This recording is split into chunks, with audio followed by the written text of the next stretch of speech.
Hello, good morning. Welcome to Abhishek coaching services and smart video coaching. और GD का एक और एपिसोड में आपका स्वागत है। और हम आपको करवा रहे हैं फिजिक्स जीडी, जो कि मास्टर नोट्स में से है। अगर आपको मास्टर नोट्स वगैरह चाहिए तो आप हमें इस नंबर पे कांटेक्ट कीजिए, आपके घर पे वो कैश ऑन डिलीवरी डिलीवर हो जाएगी। और क्योंकि मास्टर नोट्स में से 90% तक क्वेश्चन आपको आते हैं एग्जाम में, आपको किसी भी एग्ज़ाम की अगर तैयारी करनी है तो आप लोग मास्टर नोट से पढ़ाई कर लीजिए। और इसको पढ़ने के लिए वीडियो कोचिंग एप्लीकेशन है, स्मार्ट वीडियो कोचिंग, जो कि प्ले स्टोर पे अवेलेबल है। वहाँ पे आप 500 रुपीज़ का फ़ीस पेमेंट करके आप हमारे क्लास को ज्वाइन कर सकते हैं। और वो फीस जो है वो लाइफ टाइम के लिए है, जब तक एग्ज़ाम क्लियर ना हो जाता तब तक। आइए हम लोग टॉपिक पे आते हैं। और आज का टॉपिक है ग्रेविटी। ये चौथा चैप्टर है फिजिक्स का। फिजिक्स अभी आप लोग को हम इसलिए पढ़ा रहे हैं क्योंकि फिजिक्स का ही बहुत बड़ा इम्पोर्टेंट रोल है एग्ज़ाम में। क्योंकि जीके जीएस नहीं पूछता है, इतिहास भूगोल नागरिक नहीं पूछता। और बहुत सारे स्टूडेंट गलती करते हैं कि इतिहास भूगोल नागरिक पढ़ते हैं, अभी भी उनको सिलेबस और पैटर्न के बारे में शायद अभी तक पता नहीं है। तो आप लोग फिजिक्स पढ़िए, जो कि 25 में से 12 क्वेश्चन आपका आते हैं फिजिक्स में। जो साइंस का आता है सेक्शन 25, इसमें कि 12 क्वेश्चन आपका है फिजिक्स का ही है और 12 क्वेश्चन आपका है केमिस्ट्री बायोलॉजी दोनों मिला के। तो हम बारी बारी से सभी सब्जेक्ट कंटिन्यू करते हैं। और आप लोग जब इसका जीडी कर रहे हैं या फिर आप इसको तैयारी कर रहे हैं, किसी बुक से तैयारी कर रहे हैं, तो आप हमारा कंटिन्यू वीडियो देखिए और रिपीट करके देखिए वीडियो, ताकि आपको वीडियो देखते देखते क्वेश्चन आपको याद हो जाए। चलिए आइए हम लोग आते हैं टॉपिक पे। और आज का टॉपिक है ग्रेविटी यानी गुरुत्वाकर्षण बल। ग्रेविटी यानी गुरुत्वाकर्षण बल, ग्रेविटी। तो नाम से स्पष्ट है कि ग्रेविटी यानी गुरुत्वाकर्षण बल, पूरा ब्रह्मांड जो है ना इसी पे टिका हुआ है। जैसे कि देखिए, हमारा सूरज है, पृथ्वी है, चांद है, उपग्रह बहुत सारे हैं। तो सभी अपने आप का भी चक्कर लगा रहा है, यानी अपने अक्ष पे भी घूम रहा है। और अपना, जैसे कि कोई ग्रह है तो वो सूरज का चक्कर, यानी कि ग्रह कोई है तो वो सूर्य का चक्कर लगाएगा, यानी तारा का चक्कर लगाएगा। अगर कोई उपग्रह है तो वो अपने ग्रह का चक्कर लगाएगा।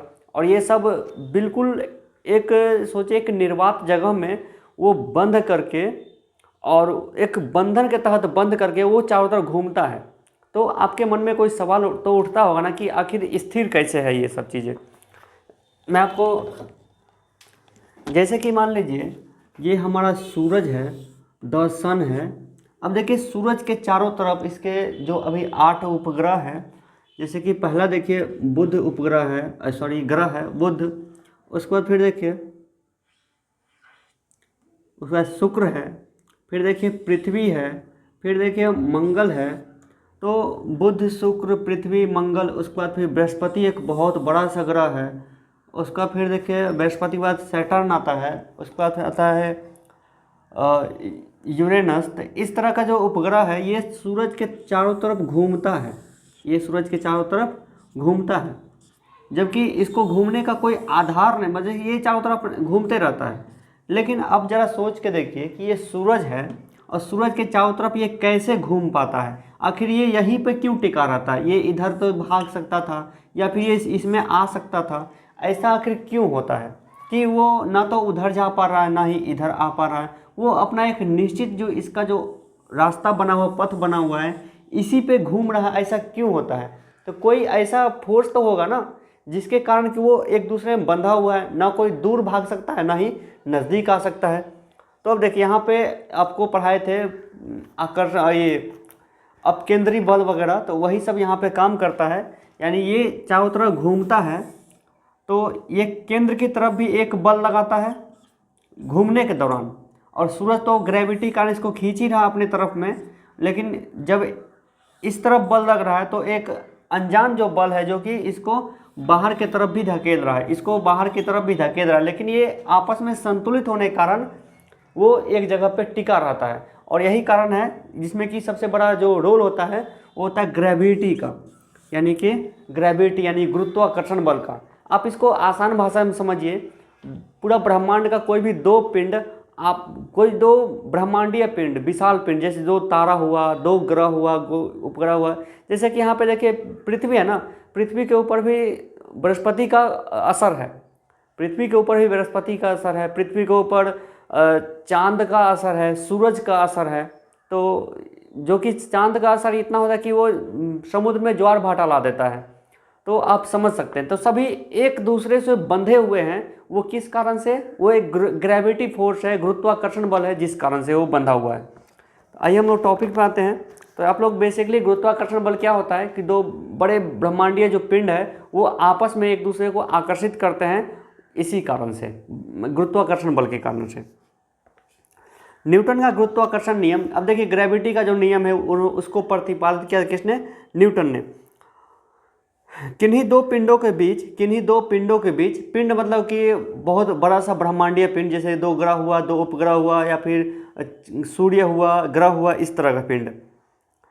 कार्य करने वाला आकर्षण बल को ही हम लोग गुरुत्वाकर्षण बल कहते हैं। आकर्षण बल पिंडों के द्रव्यमान के गुणनफल के अनुक्रमानुपाती तथा उसके बीच के दूरी के व्युत्क्रमानुपाती होता है।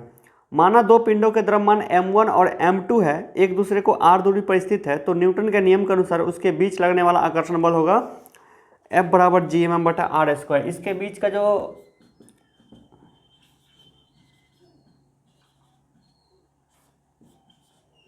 अब देखिए यहाँ पे G एक नियत अंक है जो कि सबके बीच बराबर होती है, और यहाँ पे m मतलब कि जैसे कि एक पिंड ये हुआ, इसके बीच का जो दूरी है वो r माना गया है, r। तो दूरी का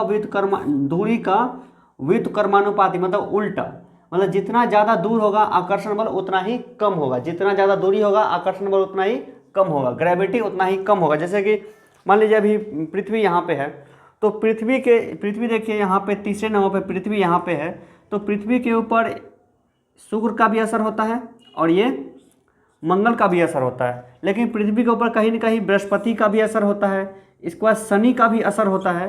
तो ज्योतिष शास्त्र में जो बताया गया कि तुम्हारे शनि की दशा चल रही है, वो उसका कॉन्सेप्ट यहीं से आया है।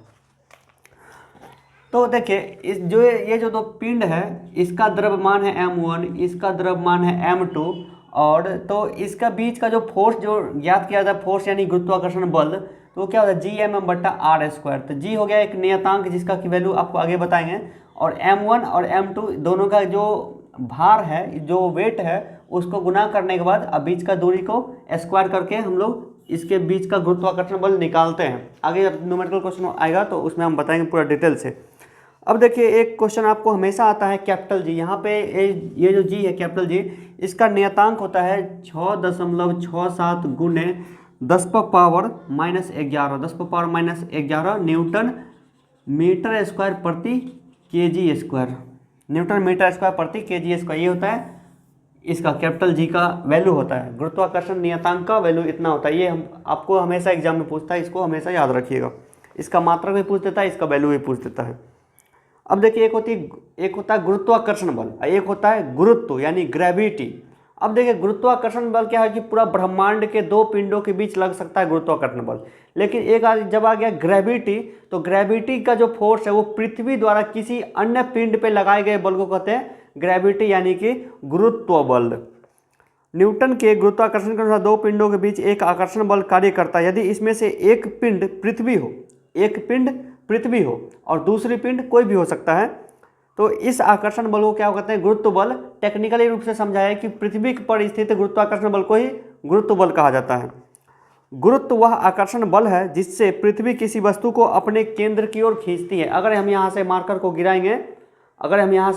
गिराएंगे तो वो कहाँ जाएगा? पृथ्वी की ओर जाएगा। कहाँ जाएगा? पृथ्वी की ओर जाएगा, नीचे की तरफ वो जाएगा, गिरेगा। तो आखिर वो कैसे जा रहा है? पृथ्वी अपने केंद्र की ओर किसी भी वस्तु को खींच रही है, यानी इसमें कुछ ना कुछ वेट है, वो नीचे की तरफ जा रही है। गुरुत्व बल के कारण जो त्वरण उत्पन्न होता है उसे कहते हैं गुरुत्वजनित त्वरण, यानी गुरुत्वजनित त्वरण। त्वरण मतलब क्या होता है? इसका वेट को, मतलब इस त्वरण का मतलब क्या हुआ?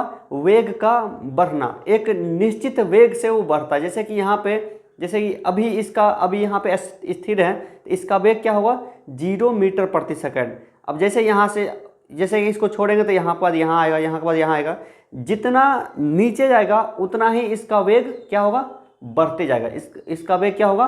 बढ़ते जाएगा। और इसका वैल्यू कितना होता है? 9.8 मीटर प्रति सेकेंड स्क्वायर। 9.8 मीटर प्रति सेकेंड स्क्वायर। इसका जो वेट है 9.8 के बाद डबल होते जाती है। और जैसे इसी कारण से, जैसे कि पृथ्वी का जो वायुमंडल का जो, जैसे कि वायुमंडल यानी कि पृथ्वी का जो मतलब कि पृथ्वी, ये मान ली पृथ्वी हुआ, अब पृथ्वी का जो ये पूरा पूरा विशाल वायुमंडल है चारों तरफ से, इसका दूरी है 36,000 मीटर। अब देखिए कोई भी पिंड अगर यहाँ से पृथ्वी के, यहाँ पे स्पेस है, यहाँ पे स्पेस, यहाँ पे कुछ भी नहीं है, यहाँ पे पृथ्वी का जो गुरुत्व बल है ना यहाँ पे काम नहीं करता है। जैसे ही वायुमंडल में आएगा कोई भी पिंड, तो पृथ्वी अपना गुरुत्वाकर्षण का जो फोर्स है 9.8 मीटर प्रति सेकंड उस पर लगेगा, और 9.8 मीटर प्रति सेकंड जैसे 9.8 में 10 मीटर मतलब कि गुरुत्व जनित त्वरण उस पर काम करता है, और वो जितना नज़दीक आते जाएगा उतना ही उस पर वो फोर्स बढ़ते जाएगा। यही कारण है, जैसे कि देखिए मान लीजिए कि आप यहाँ पे कोई बॉल को कैच कर रहे हैं, जैसे कि मान लीजिए यहाँ से कोई भी बिल्कुल सेम वजन का, मान लीजिए यहाँ से हम कोई भी मतलब कि क्रिकेट वाला जो बॉल है उसको हम गिराते हैं अपने हाथ पे, तो आपको कम चोट लगेगा, और वही बॉल आसमान से अगर हम गिराएंगे तो थोड़ा ज़्यादा चोट लगेगा। और वही जो बॉल है अगर मान लीजिए पूरा स्पेस से पृथ्वी पर गिराया जाएगा तो आपका हाथ फट के पृथ्वी के अंदर वो बल घुस जाएगा। अब पहले बात की वो पृथ्वी तक आ ही नहीं पाएगा, ऊपर में ही जल जाएगा वायुमंडल के घर्षण बल के कारण। ये सब चीज़ आपको पढ़ाएंगे बेसिक साइंस एंड इंजीनियरिंग बिल्कुल पूरा डिटेल से। फिलहाल हम लोग जीडी क्लास में हैं, इसलिए हम हर एक चीज़ को बस एक छोटा सा मतलब पॉइंट बना के आपको देते हैं कि ताकि आपको याद होते जाए।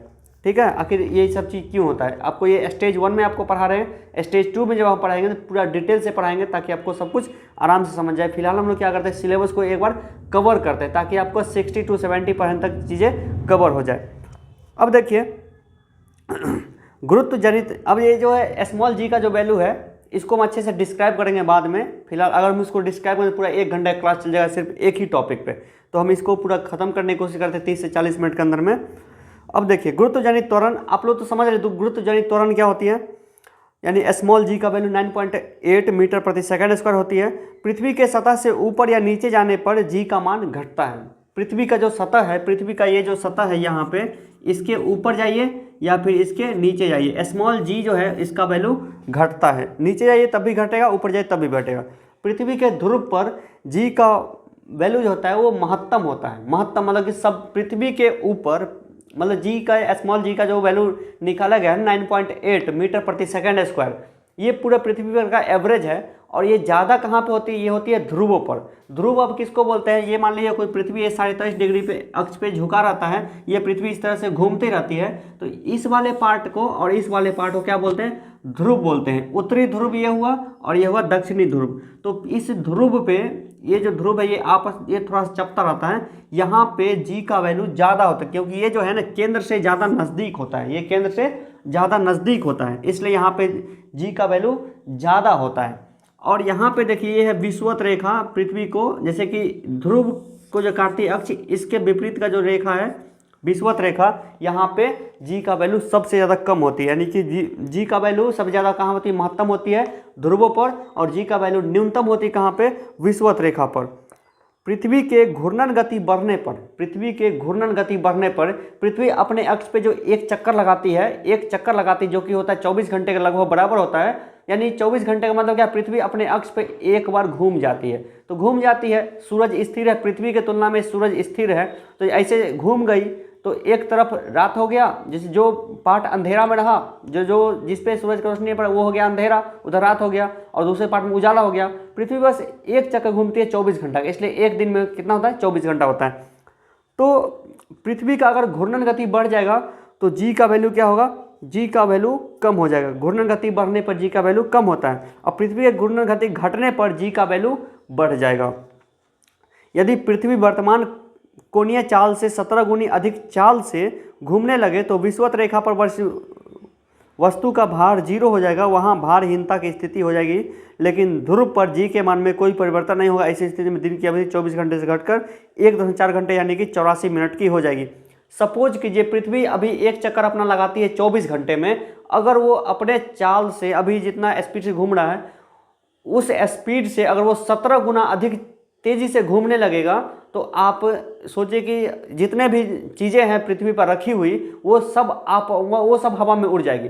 वहाँ पे क्या होगा, जी का वैल्यू है 0 हो जाएगा, जी का वैल्यू 0 होगा। हम यहाँ पे हवा में, मतलब हम यहाँ पे हवा में तैर सकते हैं, जैसे स्पेस में तैर सकते हैं, क्योंकि वहाँ पे जी का वैल्यू घट करके 0 हो जाएगी। कितना हो जाएगा, पृथ्वी का जो वैल्यू है घट के 0 हो जाएगा। लेकिन ध्रुव पर चूंकि अक्ष इसी तरह से घूमता है पृथ्वी, यहाँ पे उसका कोई प्रभाव नहीं पड़ेगा। इस जी पे, इस ध्रुव पे जो है ना उसका प्रभाव नहीं पड़े, चाहे पृथ्वी कितना भी स्पीड घूम ले इसका प्रभाव नहीं पड़ेगा। यदि पृथ्वी अपने अक्ष के परितः घूमना बंद कर दे तो जी के मान में ध्रुव को छोड़कर सभी स्थानों पर वृद्धि हो जाएगी।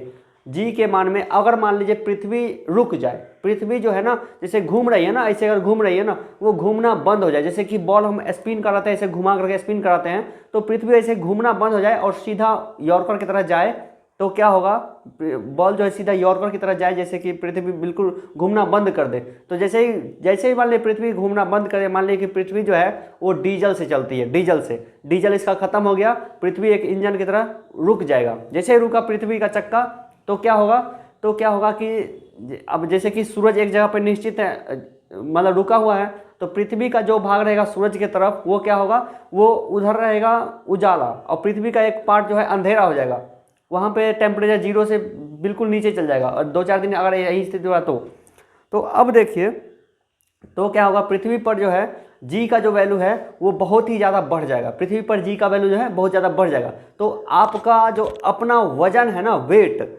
अभी हम लोग का जो शरीर है वो पृथ्वी के जो जी है, स्मॉल जी है, उसके अनुसार ढला हुआ है। तो अब अपने आप को बोले कि हम 60 किलो के हैं, हम 65 किलो, 75 किलो, अगर वो पृथ्वी घूमना बंद कर दे तो आपका जो वेट है ना वो बहुत ही ज़्यादा बढ़ जाएगा। आप अगर 60 किलो हैं तो हो जाएगा 600 किलो, 600 कुंटल, 6 कुंटल हो जाएगा। फिर आपका एक पाँव उठाना भी बहुत मुश्किल हो जाएगा, क्योंकि बहुत तेज़ी से पृथ्वी अपने केंद्र की ओर आपको खींचना शुरू कर देगा। आपके पास ताकत रहेगा तभी तो आप मतलब कि उठ पाइएगा।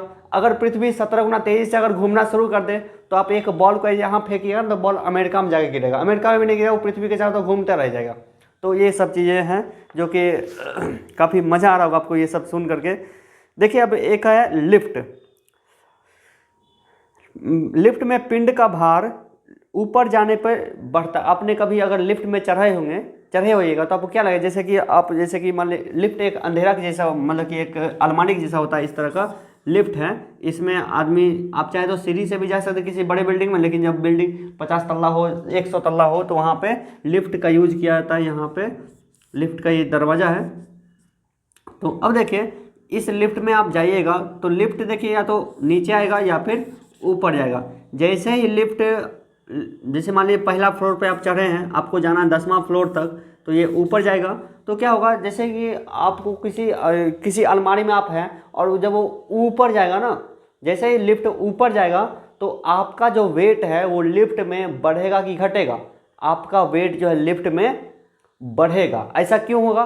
क्योंकि पृथ्वी जो है आपको नीचे की तरफ खींच रही है और लिफ्ट जो है अपना जो फोर्स है वो ऊपर की तरफ लगा है। लिफ्ट आपको ऊपर की तरफ ले जा रही है और पृथ्वी का जो जी है वो आपको नीचे की तरफ खींच रही है। तो क्या होगा, ये दोनों ये ऊपर खींच रहा है और ये नीचे का। अब सोचिए कि एक हमको ऊपर खींच रहा है और एक हमको नीचे खींच रहा है, तो हमारा शरीर जो है वो तो रबर का तो बना हुआ नहीं है, लेकिन हमारे शरीर पे प्रेशर पड़ेगा, एक्स्ट्रा प्रेशर पड़ेगा।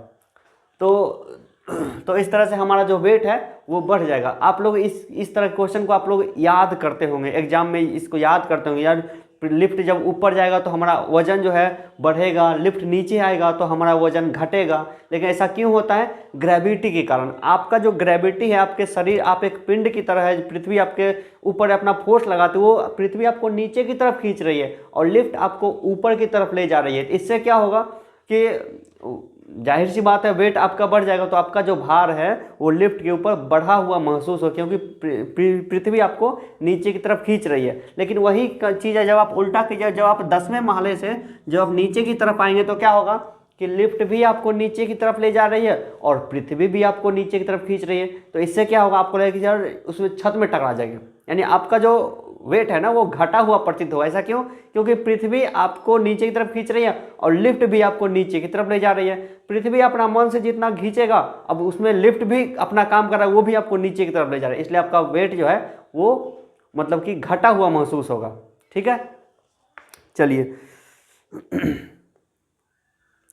जब लिफ्ट एक समान वेग से ऊपर या नीचे गति करती है, लिफ्ट में स्थित पिंड के भार में कोई परिवर्तन नहीं प्रतीत हो। जब लिफ्ट एक समान वेग से, जब लिफ्ट जो है ना एक समान वेग से गति करती है। अब देखिए जैसे कि कोई भी एक लिफ्ट है, मैं आपको समझा रहा हूँ, आज ही समझ ले लिफ्ट वगैरह ये सब टॉपिक को।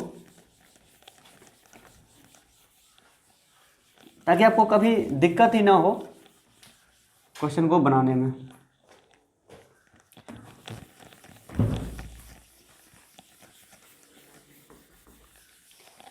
ये जो है ना हमारा बोर्ड, ये थोड़ा सा मिटने में नखरा करता है, क्योंकि इसको मिटाने के लिए आपको फेस वॉश लगता है, फेस वॉश से ये मिटता है। अगर फेस वॉश नहीं लगाए तो ये पानी से मिटेगा ही नहीं, क्योंकि ये जो है ना बना हुआ है एल्युमिनियम से बना हुआ है, इसीलिए शायद। चलिए आपको हम लिफ्ट अच्छे से सिखा देते हैं।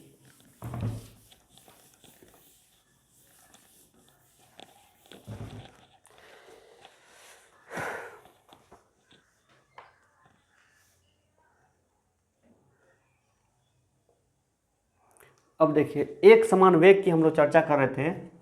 जैसे कि यह कोई लिफ्ट है, मान लीजिए यह कोई लिफ्ट है, और लिफ्ट को पहले से जाना है 50वें फ्लोर पे जाना है, तो लिफ्ट का भी यहाँ पे भी का वैल्यू कितना है, 0 है। अभी रुका हुआ है तो 0 है, और यहाँ 50वें पे जाना है, तो यहाँ पे मान लीजिए कि लिफ्ट आएगा तो क्या होगा इसका, अब यहाँ पे आएगा, ये इसका जो गति जो है 0 होगा, तभी तो वहाँ पे आदमी वहाँ पे उतर पाएगा।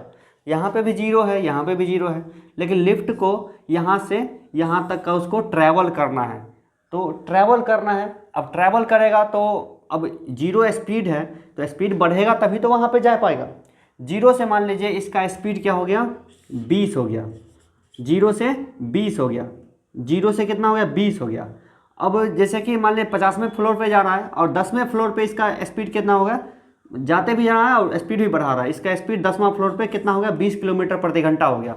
और यहाँ पे 40वें फ्लोर पे, 40वें फ्लोर के बाद उसका वेट मतलब कि घटते घटते न जाके 0 होगा, एकाएक तो नहीं रुक सकता है।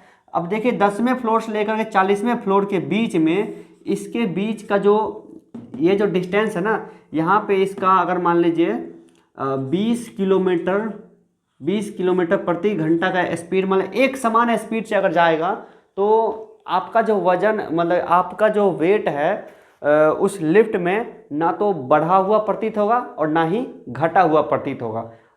क्योंकि लिफ्ट ऊपर जा रहा है, ऊपर जा कर के रुकेगा, तो 0 से चला 20 पे गया, फिर घटते घटते 0 पे आएगा।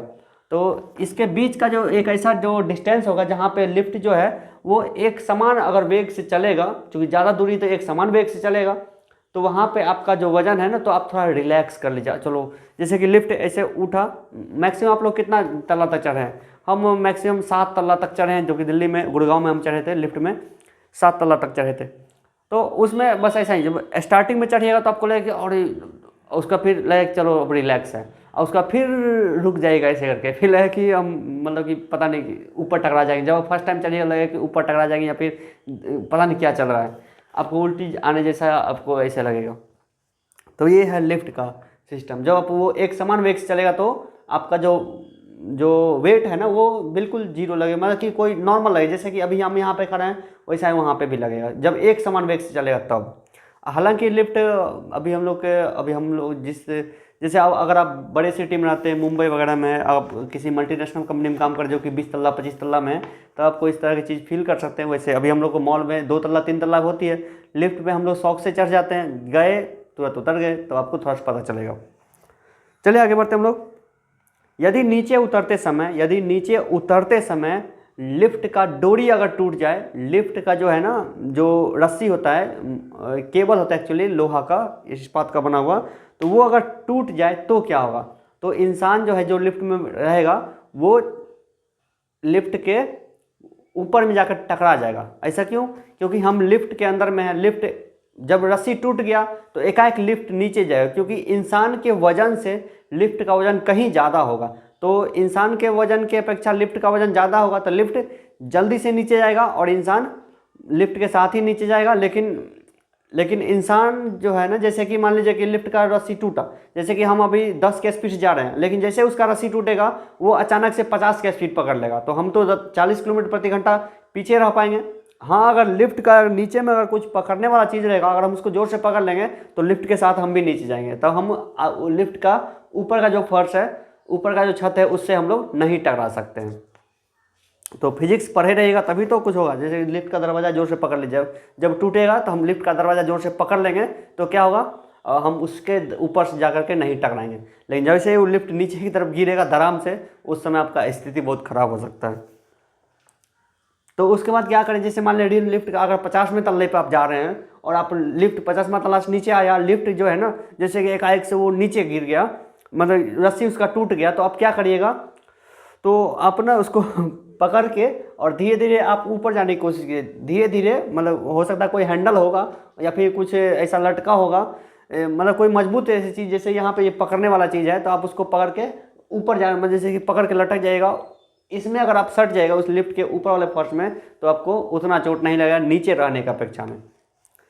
चलिए ये सब तो हम लोग इमेजिन कर लिए, लेकिन ये सब चीज़ आपको पता रहना चाहिए।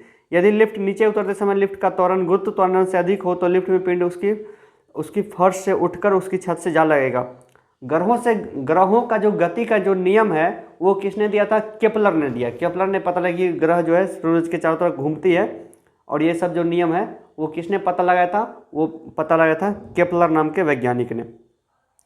प्रत्येक ग्रह सूर्य के चारों ओर दीर्घवृत्ताकार रूप में चक्कर लगाती है। कोई भी जो, जैसे ये मान लीजिए सूरज है, इसके चारों तरफ अगर कोई पिंड घूम रही है तो वो दीर्घवृत्त के रूप में चक्कर लगाएगी। पूरा एकदम 100% वृत्त में चक्कर नहीं लगाएगी, वो दीर्घवृत्त में लगाएगी। जैसे कि यहाँ पे कम है और यहाँ पे ज़्यादा है, इस तरह का वृत्त में वो चक्कर लगाएगी। ये नियम किसका था? केपलर का नियम था। ग्रहों के गति से संबंधित किसका नियम है? केपलर का नियम है। इसका क्वेश्चन पूछता है एग्जाम में। प्रत्येक ग्रह का क्षेत्रीय वेग नियत रहता है। इसका प्रभाव यह होता है कि जब ग्रह सूर्य के निकट होता है तब इसका वेग बढ़ जाता है, और जब वह दूर होता है तब उसका वेग कम हो जाता है। अब देखिए क्षेत्रीय वेग नियत, इसका प्रभाव जैसे कि यहाँ पे देखिए, ग्रह अगर यहाँ सूरज के ज़्यादा नज़दीक होगा तो इसका वेग जो है बढ़ जाएगा, लेकिन जैसे यहाँ पे इसका जो सबसे दूरी स्थिति है यहाँ पे आएगा तो उसका वेग घट जाएगा।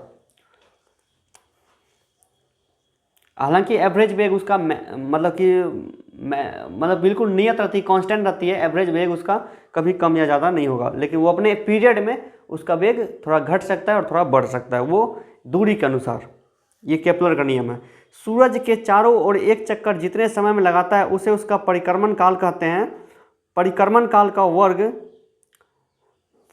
और देखिए सूरज के चारों, पृथ्वी का परिक्रमण काल कितना होगा? पृथ्वी का देखिए एक होता है घूर्णन काल। घूर्णन काल किसको बोलेंगे? पृथ्वी अपने अक्ष पे एक चक्कर घूमती है, उसको बोलते हैं घूर्णन काल, जो कि होता है 24 घंटा। लेकिन पृथ्वी का परिक्रमण काल होता है। पृथ्वी क्या, मान लीजिए पृथ्वी है या सूरज है, तो परिक्रमण काल मतलब क्या? सूरज का एक परिक्रमा लगाने में जितना समय लगा, पृथ्वी यहाँ से चला और फिर यहीं पे आके रुक गया, तो इसको क्या बोलेंगे? एक परिक्रमण काल, जो कि 1 साल के बराबर होती है, 365 दिन के बराबर होती है। तो पृथ्वी का परिक्रमण काल कितना है? 365 दिन का। और पृथ्वी का घूर्णन काल कितना है? 24 घंटे का। और घूर्णन काल को क्या बोलते हैं? पृथ्वी का घूर्णन गति, घूर्णन काल। और परिक्रमण काल मतलब एक परिक्रमा कर लिया। क्लियर है? बिल्कुल। तो ये सब नियम किसका है?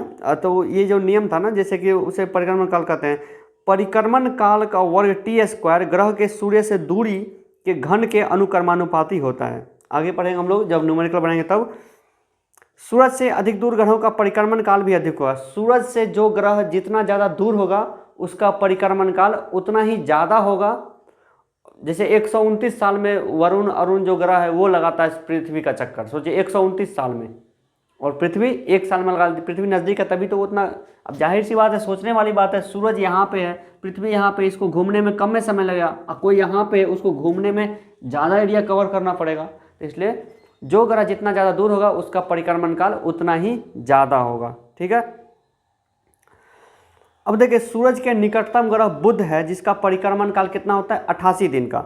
जबकि दूरस्थ ग्रह वरुण है, जिसका परिक्रमण काल कितना होता है? 165 वर्ष होता है। तो ये सब चीज़ को आपको भूगोल में यानी ज्योग्राफी में आप लोग अच्छे से पढ़ेंगे, ब्रह्मांड चैप्टर में।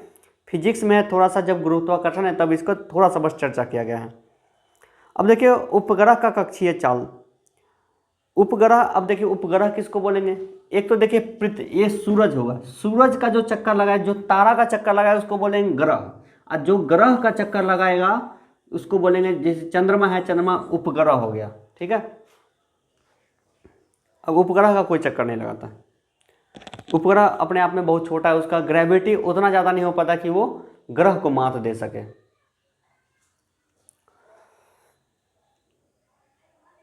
उपग्रह का कक्षीय चाल उसके पृथ्वी तल से ऊंचाई पर निर्भर करती है। उपग्रह पृथ्वी तल से जितना अधिक दूर होगा उसकी चाल उतना ही कम होगा।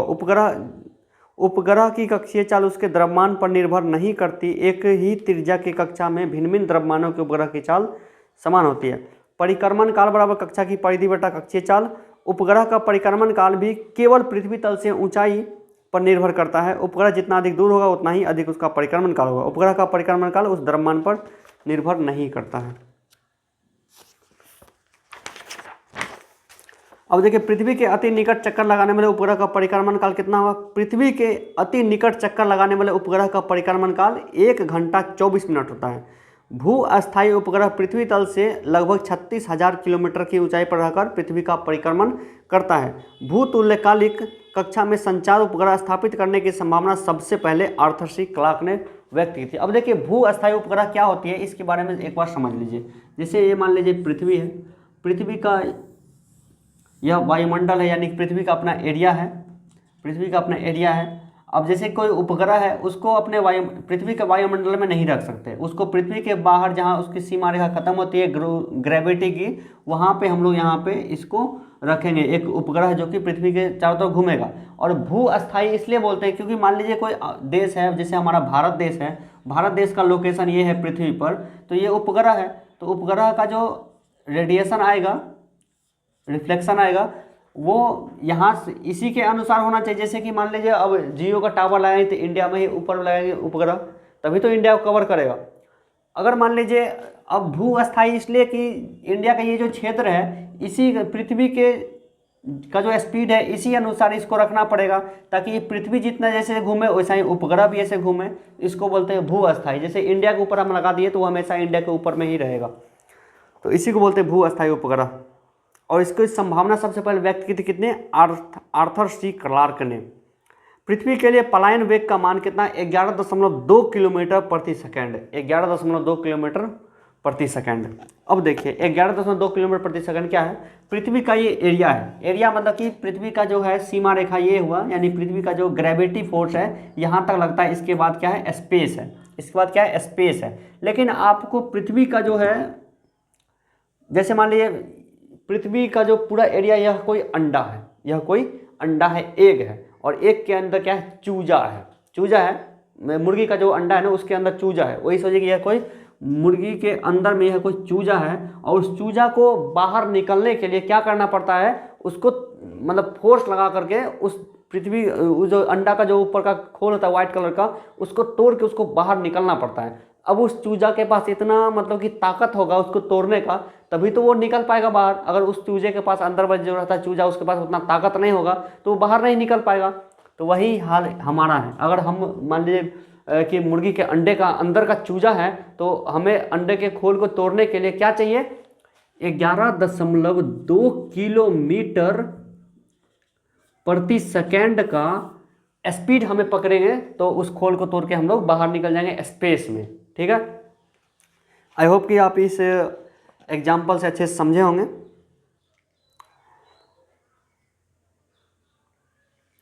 अब देखिए, पृथ्वी के लिए पलायन वेग का मान है 11.2 किलोमीटर प्रति सेकेंड। इस स्पीड से किसी चीज़ को पृथ्वी के बाहर हम फेंक देंगे तो वो कभी भी पृथ्वी पर लौट के नहीं आ पाएगा वापस। फिर से उसको अंदर में आने के लिए उसका भी प्रक्रिया है, तो उसको हम लोग बाद में समझेंगे। उपग्रह के लिए कक्षीय वेग, पृथ्वी तल से पलायन वेग, ये सब चीज़ इसका फॉर्मूला दिया हुआ है। पलायन वेग कक्षीय वेग का √2 गुना होता है। पलायन वेग जो है कक्षीय वेग का √2 गुना होता है। ये जीके की तरह क्वेश्चन है, उसको याद कर लीजिए। अब आते हैं क्वेश्चन के अगले जो सेगमेंट है कि अंतरिक्ष यात्री चंद्रमा के तल पर। अब देखिए, हम ऐसा क्वेश्चन को मतलब कि अभी आपको हम पूछ रहे हैं जो कि एग्जाम में पूछा जा चुका है। देखिए, अब तक एग्जाम में पूछे गए प्रश्न जो कि ग्रेविटी चैप्टर से है। अंतरिक्ष यात्री चंद्रमा के तल पर पृथ्वी से अधिक ऊंचा उछल सकता है क्योंकि चंद्रमा पर गुरुत्व बल पृथ्वी की अपेक्षा में कम है। एक लिफ्ट में किसी व्यक्ति का प्रत्यक्ष वास्तविक भार से कम होता है जब लिफ्ट जा रही हो त्वरण के साथ नीचे। यदि वायुमंडल नहीं रहे तो पृथ्वी कैसी दिखाई देगी। अगर वायुमंडल नहीं हो तो पृथ्वी दिखाई देगा काला। पृथ्वी का कलर कैसा हुआ, काला। ऐसा क्यों होता है, जैसे कि जो स्पेक्ट्रम होता है, जैसे कि सूरज से जो निकलता है ना रोशनी, उसमें 7 कलर होते हैं। बैजानी पिनाला, VIBGYOUR। तो इस तरह का ये 7 कलर है, सातों कलर को मिक्स करके देखिएगा तो आपको वाइट कलर मिलेगा। जैसे ये अभी यहाँ पे वाइट दिख रहा है ना, तो ये वाइट नहीं, एक्चुअली ये 7 कलर का मिश्रण है, ठीक है। तो अब देखिए 7 कलर के मिश्रण में से, और ये गुजरता कहाँ से, हमारे पृथ्वी के वायुमंडल से गुजरता है। और पृथ्वी का जो वायुमंडल है वो अलग अलग लेयर से बना हुआ है। तो ये जो लेयर है ना, जिसकी सभी कलर को मतलब कि नहीं फैला पाता, लेकिन ब्लू कलर जो है ना वो ज़्यादा मतलब कि फैल जाता है उसमें से निकल के वाइट के अपेक्षा। जैसे कि अब जैसे कि मान लीजिए सूरज का जो किरण है वो पृथ्वी पे आ गया, तो और सब कलर की अपेक्षा जो ब्लू कलर है वो ज़्यादा फैलता है, जिस कारण से पृथ्वी नीला दिखाई देती है। आसमान से नीला दिखाई देती है, वो रीजन क्या है कि समुद्र के कारण। और समुद्र नीला क्यों दिखता है, क्योंकि ब्लू कलर के कारण, जो सूरज के जो रोशनी में जो ब्लू कलर है ना, उसके कारण वो उसका कलर नीला होता है, या फिर आसमान का कलर नीला होता है, ठीक है। इसको हम लोग प्रकाश चैप्टर में पूरा डिटेल से पढ़ेंगे। देखिए जितना भी चैप्टर हम लोग पढ़े हैं सभी एक दूसरे को मतलब कि कहीं ना कहीं कट करता है। तो वही उसका कुछ क्वेश्चन इसमें आया था, इसका कुछ क्वेश्चन उसमें चल जाता है। शरीर का वजन पृथ्वी के कहाँ पर ज़्यादा होगा, शरीर का जो वजन है पृथ्वी पे कहाँ पर ज़्यादा होगा। अब देखिए आपको हम थ्योरी तो पढ़ा दिए कि ध्रुव पर जो गुरुत्व बल है ज़्यादा लगता है और विषुवत रेखा पर गुरुत्व बल कम लगता है। और वजन जो है अपने फील होता है कैसे, गुरुत्व बल के कारण। अब गुरुत्व बल कहाँ ज़्यादा होता है, ध्रुव पर, इसलिए शरीर का वजन ज़्यादा फील कहाँ पर होगा, ध्रुव पर, और कम कहाँ पर होगा, विषुवत रेखा पर। तो यही तो हम अपने नोट्स में आप लोग को सिखाने की कोशिश करते हैं कि आप लोग बेसिक को पढ़िए। बेसिक एक बार बेसिक कॉन्सेप्ट एक बार समझ में आ जाएगा ना, तो कितना भी क्वेश्चन को घुमा फिरा के देगा आप उसको सॉल्व कर लेंगे। जैसे जीके और साइंस का जो क्वेश्चन है, हम मानते हैं कि वो मैथ और रीजनिंग की तरह उसको सॉल्व किया जाता है, सॉल्व किया ना कि याद किया जाता है, सॉल्व करना होता है। जैसे अभी हमने इसको सॉल्व किया। आगे देखिए कोई वस्तु अधिकतम भारशील हो जाती है वायु में, कोई वस्तु अधिकतम भारशील हो जाती है वायु में। पृथ्वी की सतह पर एक लड़का का भार 600 न्यूटन है, तो उसका भार चंद्रमा पर कितना होगा, 100 न्यूटन। पृथ्वी की अपेक्षा चंद्रमा पर जो भार जो है ना वो 1/6 होता है। अब इसी क्वेश्चन को थोड़ा सा घुमा दे कि पृथ्वी पर मान लीजिए किसी का वेट जो है ना वो 600 किलोग्राम है, तो उसका वेट चंद्रमा पर कितना होगा, मैक्सिमम स्टूडेंट का जवाब होगा 100 किलोग्राम, जो कि गलत जवाब है। कोई भी चीज़ का अगर वेट यानी द्रव्यमान अगर 600 यहाँ पे है, तो दुनिया के किसी भी कोना में ले जाइए, ब्रह्मांड के किसी भी कोना में ले जाइए, उसका द्रव्यमान क्या होगा, 600 किलोग्राम ही होगा। ऐसा रीजन क्यों है, क्योंकि भार और वेट में अंतर होता है। भार एक सदिश राशि है और वेट यानी द्रव्यमान एक अदिश राशि है। इस कारण से उसका द्रव्यमान मतलब उसका अपने आप का वेट वो तो 600 किलोग्राम ही रहेगा, भले इसको कहीं भी ले जाइए। तो भार और वेट में अंतर है। आपको अगर पूछ दे एग्जाम में क्वेश्चन कि 600 किलोग्राम अगर बोल दे तो सब जगह वो 600 किलोग्राम रहेगा, और 600 न्यूटन बोल दे तो वो घटते बढ़ते रहेगा। चंद्रमा के लिए वो कितना हो जाएगा, 100 न्यूटन। अगर चंद्रमा पर किसी चीज़ का भार है 50 न्यूटन और वही चीज़ को पृथ्वी पर लाए तो उसका कितना होगा, 6 गुना बढ़ा दीजिए, 6 × 5 = 30, यानी कि 300 न्यूटन हो जाएगा, किलोग्राम नहीं, न्यूटन। घूमते हुए अंतरिक्ष यान से यदि एक से बाहर की ओर फेंका जाए तो यह घूमते हुए अंतरिक्ष यान, अब देखिए अंतरिक्ष यान जो है वो कहाँ पे घूमता है, स्पेस में घूमता है। कहाँ घूमता है, स्पेस में, यानी पृथ्वी का जो एरिया है वो पृथ्वी के एरिया से बाहर, तो वहाँ पे घूमता है। अब उसका जो स्पीड क्या होगा, वो अंतरिक्ष यान का जो स्पीड होगा उसी के अनुसार वो घूमते रहेगा अनंत काल तक, वो कभी रुकेगा ही नहीं, क्योंकि उसके ऊपर बाह्य फोर्स कोई लग ही नहीं रहा। इस कारण से किसी लिफ्ट में एक व्यक्ति का भार बढ़ जाता है जब वह त्वरण के साथ ऊपर जा रहा हो। यदि पृथ्वी और सूर्य के बीच की दूरी वर्तमान दूरी से दोगुनी की जाए तो सूर्य द्वारा पृथ्वी पर निष्पादित गुरुत्वाकर्षण बल कितना हो जाएगा, वर्तमान का 1/4। गुरुत्वाकर्षण का सार्वत्रिक नियम किसके द्वारा प्रतिपादित किया गया था, वो न्यूटन के द्वारा। पृथ्वी का गुरुत्वाकर्षण का कितना भाग चंद्रमा के गुरुत्वाकर्षण सबसे नज़दीक है, 1/2, मतलब ऑप्शन के अनुसार ये है 1/2, लगभग में आधा होता है। वह कौन सा बल जिसके कारण वह कौन सा बल है जिसके कारण पिंड धरती के केंद्र की ओर खींचा चला जाता है, वो है गुरुत्वाकर्षण। और इसका अगर आपको ऑप्शन में गुरुत्व बल भी दे तो ज़्यादा सही आंसर होगा गुरुत्व बल, क्योंकि पृथ्वी अगर ये 2 पिंड में से एक पिंड अगर पृथ्वी है तो वहाँ पे होगा गुरुत्व बल। किसी कक्षा से अलग उपग्रह छोटा हिस्सा अलग होता है जो अंतरिक्ष में घूमता रहेगा। चंद्रमा पर वायुमंडल नहीं पाए जाने के कारण है गुरुत्वाकर्षण बल जो है वहाँ पे बहुत कम है, इसलिए वायुमंडल वहाँ पे नहीं होती है। पृथ्वी के का गुरुत्वाकर्षण इतना ज़्यादा है कि वो ऑक्सीजन को भी खींच सकता है, हाइड्रोजन को भी खींच सकता है, लेकिन चंद्रमा पर गुरुत्वाकर्षण बल इतना ही कम है कि वो हाइड्रोजन ऑक्सीजन जो भी गैस है उसको वो बांध के नहीं रख पाता उतना, इसलिए वहाँ का जो गुरुत्वाकर्षण जो है ना, मतलब कि वायुमंडल, वो उसका जो डेंस है ना, घनत्व, वो बहुत ही कम है। पृथ्वी के का जो गुरुत्वाकर्षण बल के कारण जो वायुमंडल का जो डेंस है, डेंसिटी, घनत्व, वो इतना है कि इंसान जीवित रह सकता है। अब इतना ही ज़्यादा घनत्व कर दे कि इंसान जा ही नहीं पाए। सोचिए कि जितना भी गुरुत्वाकर्षण, इससे अगर जितना भी डेंसिटी है हाइड्रोजन का, उससे अगर 100 गुना बढ़ा दिया जाए तो लगेगा कि हम मतलब गैस सिलेंडर के अंदर में है, जी ही नहीं पाएंगे, कोई भी चीज़ नहीं रह पाएगी। अब देखिए, किसी पिंड का अधिकतम भार कहाँ पे होगा? ध्रुव पे होगा। किसी रॉकेट को पृथ्वी के वायुमंडल से निकलने के लिए न्यूनतम गति कितना दी जाती है? पलायन वेग 11.2 किलोमीटर प्रति सेकंड। यदि दो द्रव्यमानों के बीच की दूरी दोगुनी कर दी जाए तो उसके बीच गुरुत्व आकर्षण होगा 1/4। दूरी बढ़ेगा तो घटेगा, आकर्षण बल घटेगा। दूरी डबल हुआ तो आकर्षण बल चौथाई हो जाएगी, यानी स्क्वायर बढ़ा तो यहाँ पे उतना माइनस हो गया। पहाड़ी सड़कें धीरे धीरे घूमते हुए ऊपर जाती है, सीधे ऊपर नहीं जाती, क्योंकि घूमती हुई सड़कों पर गुरुत्वाकर्षण से उबरने के लिए कम बल की आवश्यकता होती है। अब जैसे कि मान लीजिए कि कोई पहाड़ है, इसके ऊपर अगर रोड बना के जाना पड़ेगा तो क्या करेंगे?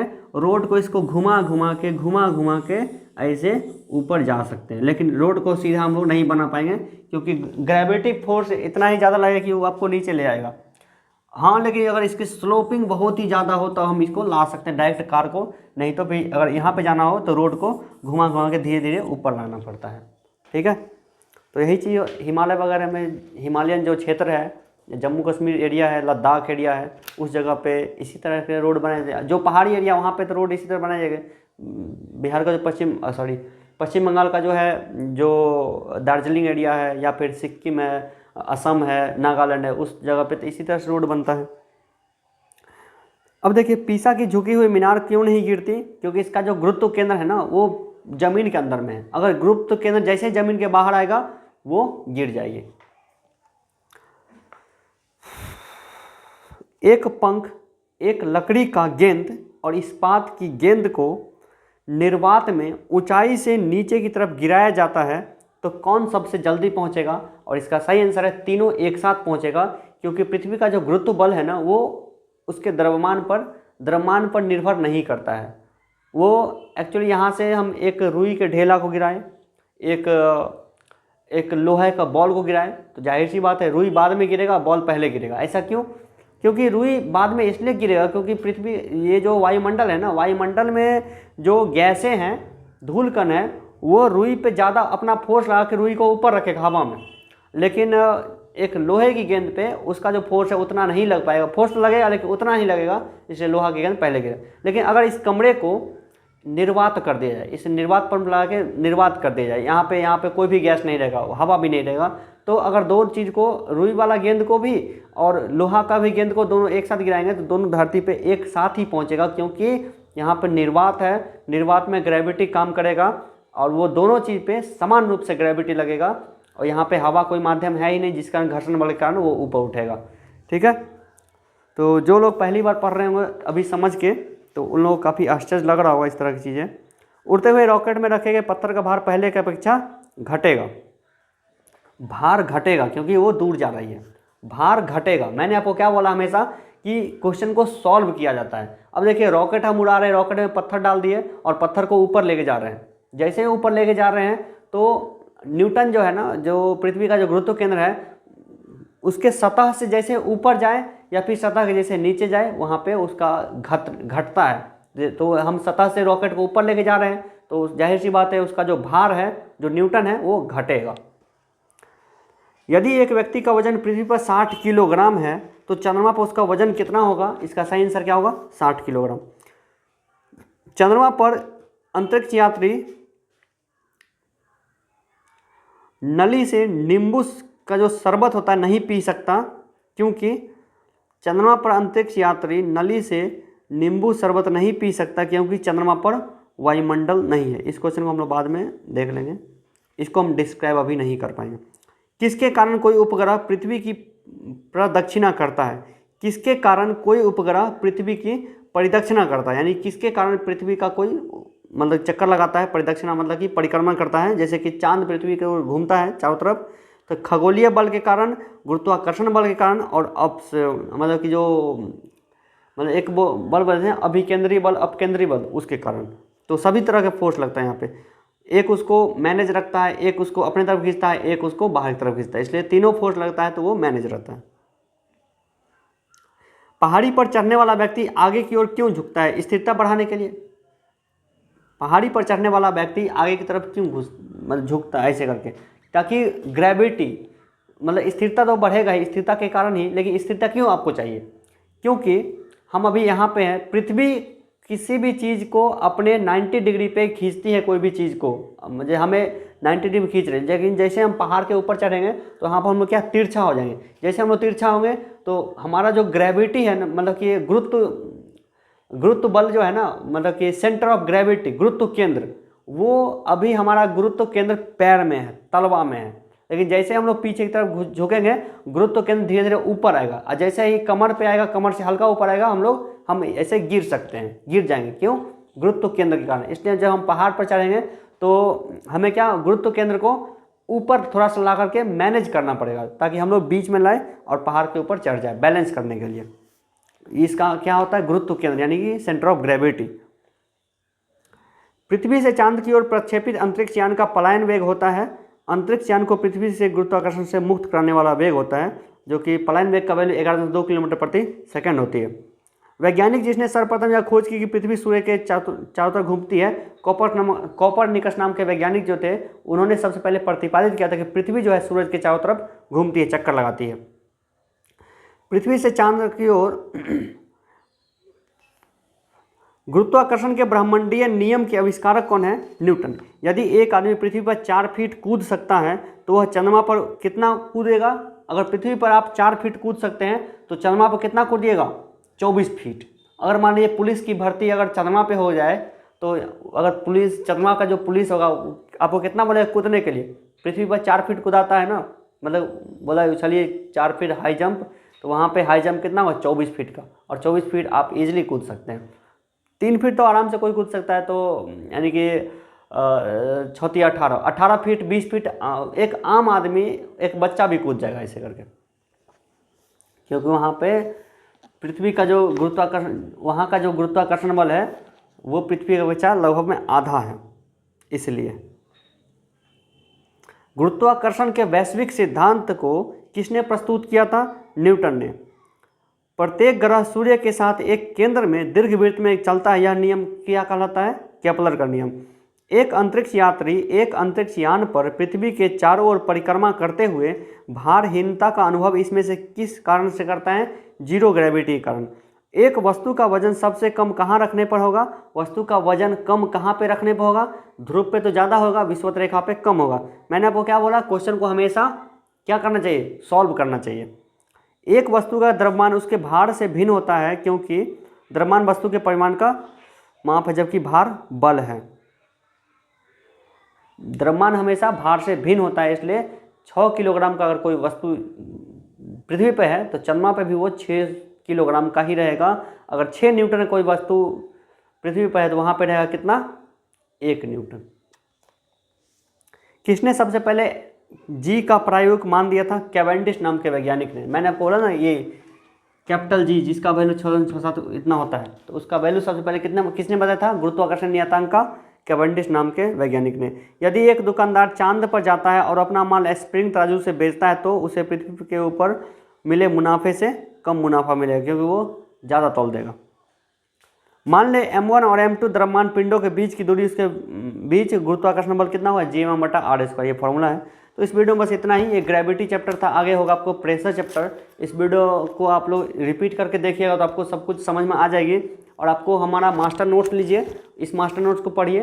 90% तक क्वेश्चन आपको एग्जाम में इससे मिलेगा, इससे टच होगा, और हमारे क्लास को करेंगे तो कोई भी चीज़ ईजी वे में आप समझ सकते हैं।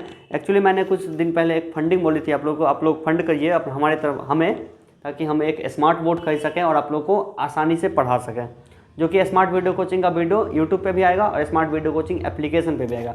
अगर आपको मास्टर नोट्स लेना है तो आप हमें इस नंबर पे कांटेक्ट कीजिए। हमारा जो चैनल है स्पेशली लोको पायलट के स्टूडेंट के लिए, क्योंकि हम 2 बार खुद लोको पायलट निकाल चुके हैं। हमारा पिछला वीडियो आपने अगर देखा होगा तो आपको पता होगा।